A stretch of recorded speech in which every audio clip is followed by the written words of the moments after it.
Durante 500 anos, os velhos eram apenas sobreviventes.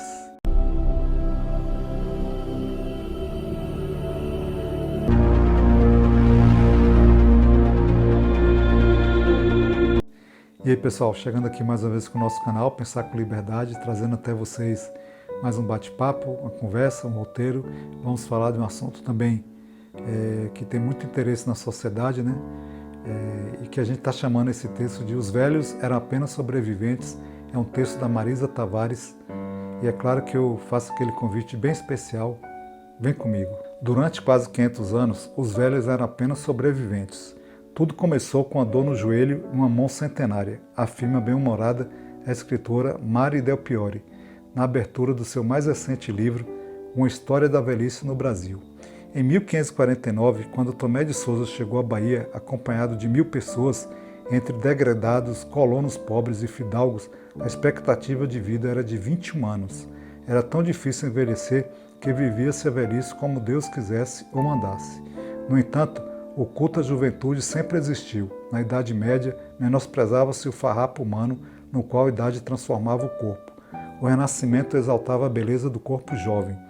Guilherme Piso, médico da comitiva de Maurício de Nassau, durante a invasão holandesa, se impressionou com a longevidade dos nativos. Declarou que ela se devia à água limpíssima, verdadeiro dom dos céus, e ao clima ameno. Entretanto, o que mais impressionou os primeiros cronistas foram os indígenas idosos. De seios caídos, o fascínio pelo corpo feminino dava lugar à repulsa. Imagens das velhas tupinambás circularam pela Europa, remetendo às descrições das feiticeiras feitas pela Inquisição Católica. Na verdade, o grande obstáculo para se contar uma história do envelhecimento é que essa etapa da vida humana só começou a ser estudada na década de 1970, numa época sem calendário nem relógio em que a maioria não sabia quantos anos tinha. O marcador da entrada na velhice para os homens era um só, a impotência. Escreve Piore, incluindo as receitas utilizadas para restaurar o vigor sexual masculino. Para as mulheres, o fim chegava com a menopausa. Não poder gerar filhos as destituía das virtudes sociais da maternidade. Nas raras pesquisas de historiadores demográficos para o Brasil colonial, homens e mulheres com mais de 50 anos e até 80 estão sempre presentes. Curioso é que os médicos portugueses que vieram com a família real para o Rio de Janeiro em 1808 acreditavam que o coração dos velhos diminuiu de volume com a idade. A morte se dava quando desaparecia.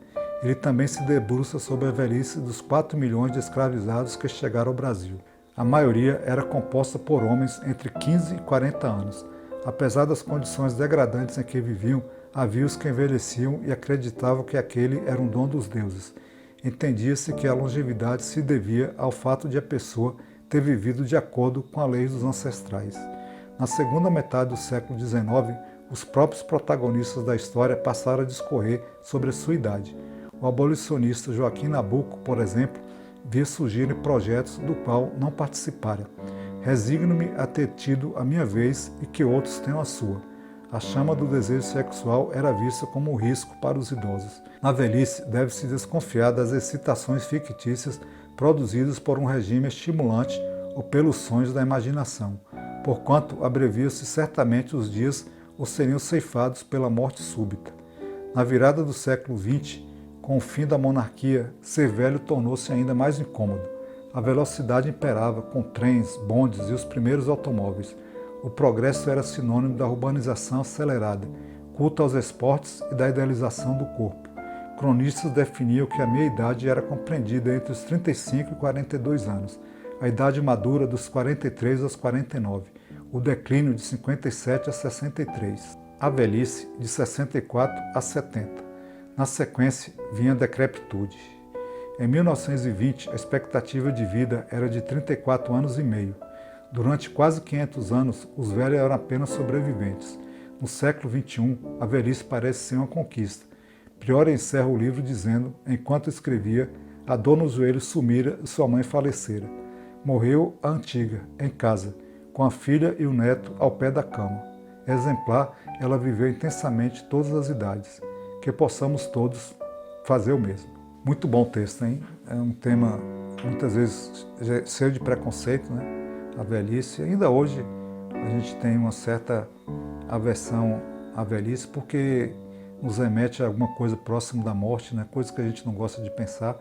Mas eu achei interessante esse pequeno caminhar pela história aí que ele faz sobre a velhice, né? Então ele diz aí para começar o texto que na época do descobrimento a expectativa de vida era de 21 anos.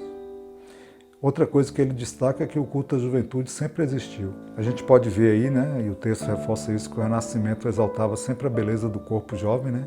Da época do descobrimento, os colonizadores se impressionaram com a longevidade dos nativos. E outra coisa que ele destaca aí, o que deixa as coisas um pouco difíceis de ser imaginadas, é que o estudo da velhice, dessa etapa da vida humana, só começou mesmo a partir de 1970. Né? Sim, outra coisa, né? O marcador da velhice para os homens era a impotência, e para mulheres o fim era a chegada da menopausa, quando elas não poderiam mais ter filhos. Né? No século XIX a gente viu que os próprios idosos passaram a discorrer sobre sua idade, que é uma novidade. Né? No século XX, depois da monarquia aqui no Brasil, ser velho tornou-se ainda mais incômodo, pois a gente passou a viver uma sociedade onde o progresso era sinônimo de urbanização acelerada, culto aos esportes e ainda mais da idealização do corpo. Né? Uma coisa que me chama a atenção é uma coisa recente, né? 1920, não está muito longe, né, pessoal? A expectativa de vida era apenas de 34 anos e meio. Impressionante, né? No século XXI, a velhice parece ser uma conquista, quer dizer, a gente está desejando, está querendo viver mais, né? Sim, eu acho, né? Pelo menos a grande maioria, né? O que é que acharam do texto? Deixe os comentários de vocês aí. Qual fase da sua vida você está? Se fosse considerado aquelas medidas aí do passado do texto, qual você se encaixaria? Então, se gostou, deixe o seu like, o seu joia.